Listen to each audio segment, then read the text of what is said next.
اللہ کے حکم پر چلنا اطاعت، اللہ کے حکم کو توڑنے سے بچنا تقویٰ. بات تو ایک ہی ہو گئی. اور آخری اصطلاح کیا ہے؟ عبادت.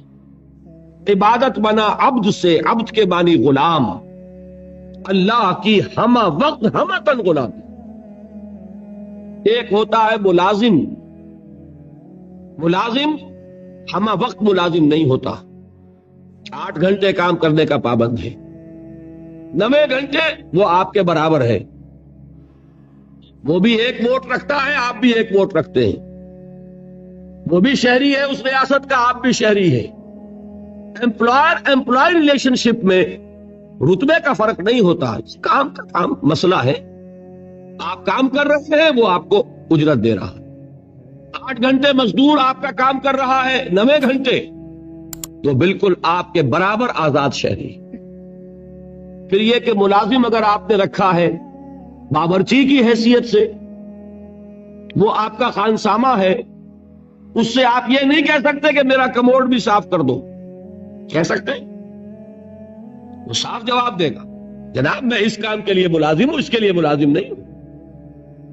لیکن جو غلام ہوتا تھا عبد، وہ ہمہ وقت غلام، ہمہ تن غلام، جو حکم دیا جائے ماننے پہ مجبور، کسی وقت انکار نہیں، کسی کام سے انکار نہیں. وہ غلام جو مملوک تھا، آقا کی ملکیت تھا، اس کو عبد کہتے تھے. اس سے لفظ عبادت بنا. یا ایھا الناس اعبدوا ربکم، اے لوگوں اپنے رب کی بندگی اور عبادت اختیار کرو. اور فرمایا قرآن مجید میں وما خلقت الجن والانس الا لیعبدون، میں نے تو انسانوں اور جنوں کو پیدا ہی اس لیے کیا ہے کہ میری عبادت کریں. یہ تو غرض تخلیق ہے، غایت وجود ہے. اسی کو کہا شیخ سعدی نے ترجمانی کرتے ہوئے، زندگی آمد برائے بندگی، زندگی بے بندگی شرمندگی. زندگی تو اللہ نے دی ہمیں اس لیے. اب 4 الفاظ نوٹ کیے آپ نے: اسلام، اطاعت، تقوی، عبادت. صحیح ہے؟ ان میں 19-20 کا فرق ہے. اسلام کے معنی to surrender, to submit, to give up resistance, مخالفت چھوڑ دینا، ہتھیار رکھ دینا، گردن نہادن، سپردن، اپنے آپ کو حوالے کر دینا. یہ سب کیا ہے؟ اسلام. اطاعت اللہ کی اور اس کے رسول کی دلی آمادگی سے اس کا کہنا ماننا. تقوی اللہ کے کسی حکم کو نہ توڑنا، بچنا اس سے کہ اللہ کے کسی حکم کی خلاف ورزی ہو جائے. اور عبادت ہمہ تن، ہمہ وجوہ، ہمہ وقت اللہ کا بندہ بن جانا. یہ ہے پہلی چھت. اس میں ایک نوٹ ہے آف کوشن. ہمارا جو باتیں میں نے اب تک کہی ہیں اس میں کوئی چیز نئی نہیں ہے، آپ سب جانتے ہیں، ایک بچہ جانتا ہے. لیکن ایک بات ہمارے ذہنوں سے نکل گئی اور اس نے سارا فطور پیدا کر دیا. وہ یہ کہ ہم یہ بھول گئے کہ یہ بندگی، یہ اسلام، یہ عبادت، یہ اطاعت جزوی نہیں ہو سکتی، کلی ہوگی. یہ نہیں کہ اللہ کے کچھ احکام قبول اور کچھ رد، کچھ سر پر، سر آنکھوں پر اور کچھ پاؤں تلے. یہ اگر ہوگا تو اس کے معنی کیا ہے؟ یہ تمسخر ہے، استہزاء ہے، ڈھٹائی ہے، مذاق اڑانا ہے اللہ کے دین کا.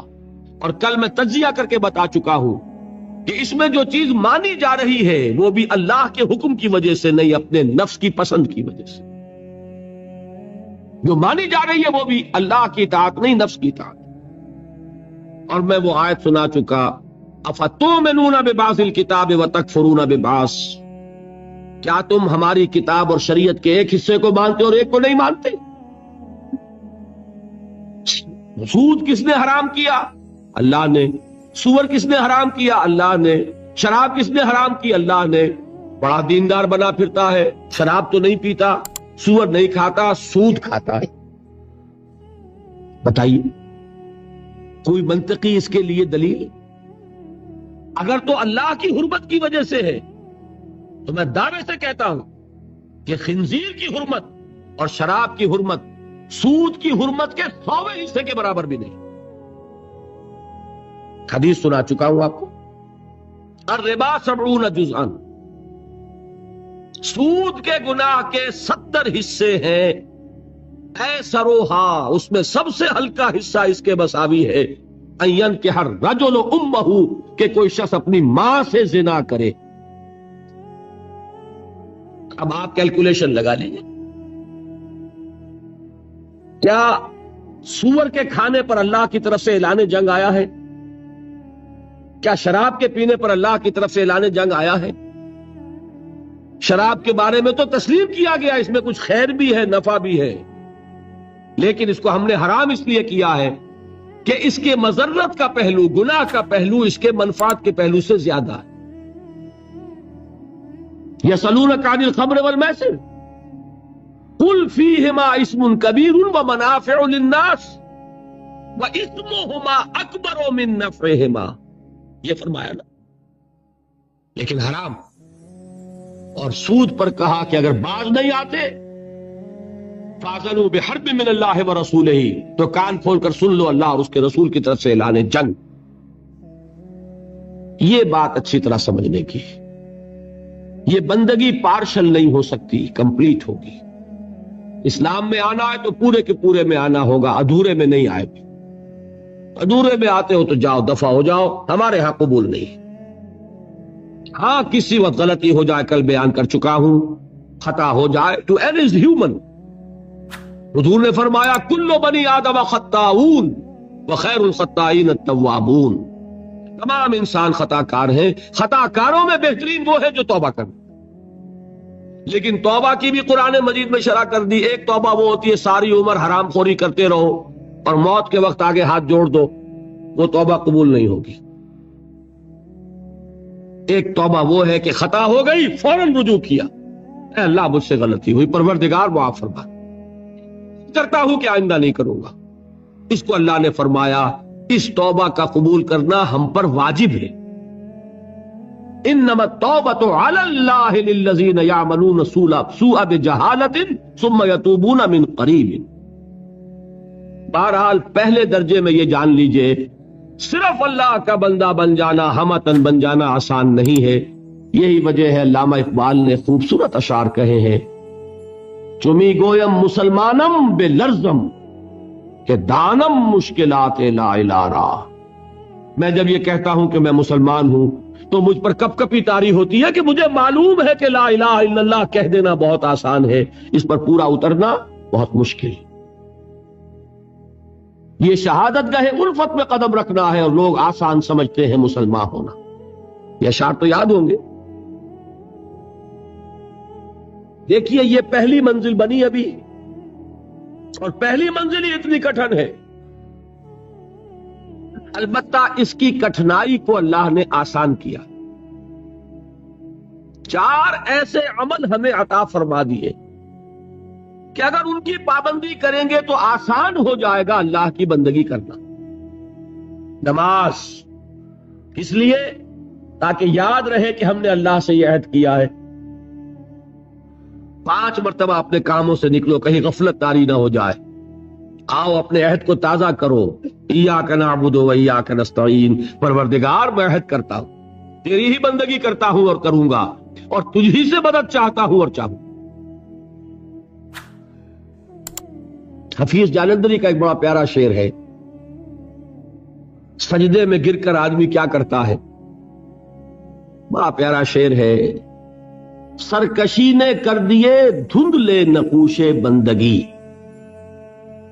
آؤ سجدے میں گریں لوہے جبیں تازہ کریں. ہمارے تو ماتھے پہ لکھا ہونا چاہیے کہ یہ بندہ ہے، اللہ کا بندہ.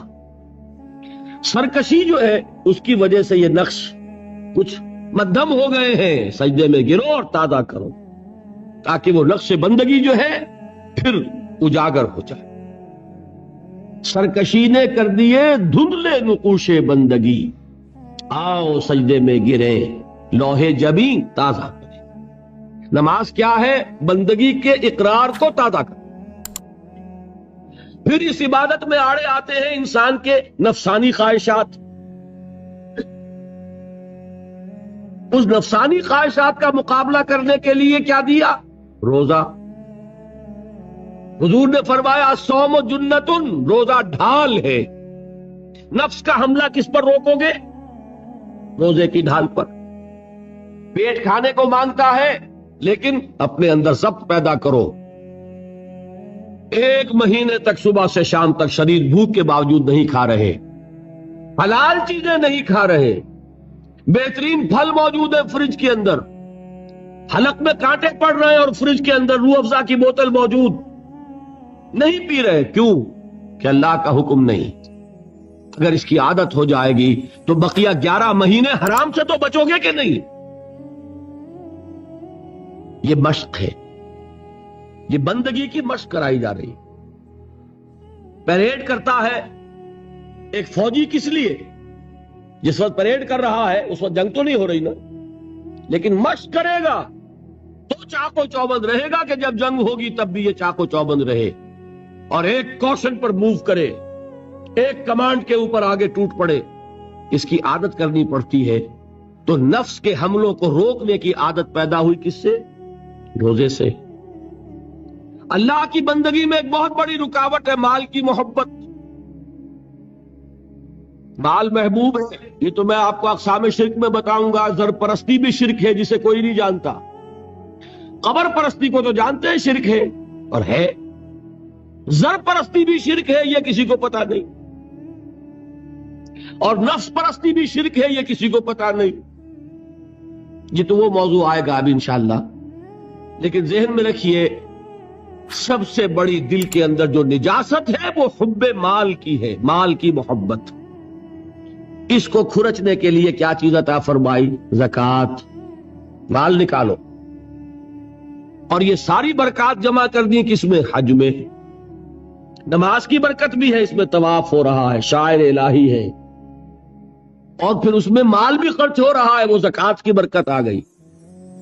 احرام کی پابندیوں میں روزے سے مشابہت ہے، روزے میں تعلق زر و شو نہیں ہے نا، اور احرام میں نہیں ہے۔ تمام برکات کو جمع کیا ہے حج میں۔ یہ عبادات کس لیے دی گئی؟ یہ ٹریننگ کورس ہے ایک بندہ مسلم کا، بندہ مومن کا، کہ اسے اللہ کی ہمہ بندگی کی عادت پیدا ہو، صلاحیت پیدا ہو جائے، وہ واقعتاً اللہ کے احکام پر چلنے کے قابل ہو جائے، اس میں تقوی پیدا ہو جائے۔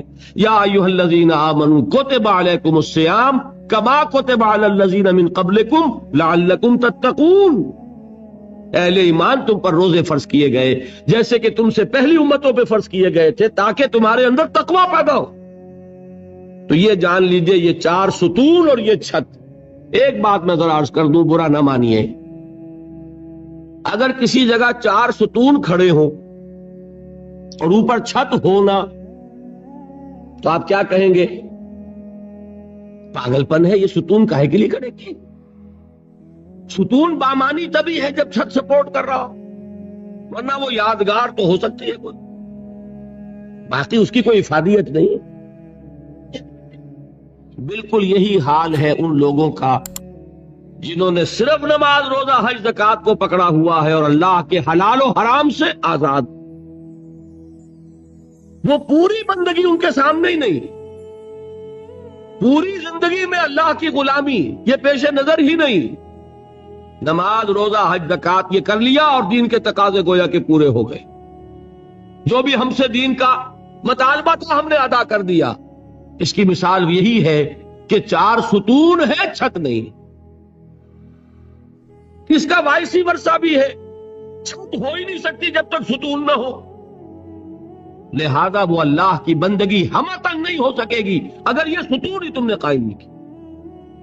کوئی شخص بنا پھرتا ہو اللہ کا بڑا ہی عاشق اور رسول کا بہت ہی محبت کرنے والا اور نماز پڑھتا نہ ہو تو ہے فریبی کہ نہیں؟ دھوکے باز ہے کہ نہیں؟ یہ چھت کا دعویٰ کر رہا ہے بغیر ستون کے، اور وہ ستون لیے بیٹھا ہے بغیر چھت کے۔ دونوں شکلیں یکساں غلط۔ یہ تو در حقیقت عمارت کا تصور ہی تب بنے گا ستون ہو، نماز ہو، روزہ ہو، جسے اس حدیث میں حضور نے فرمایا عمود ہے، یہ فلا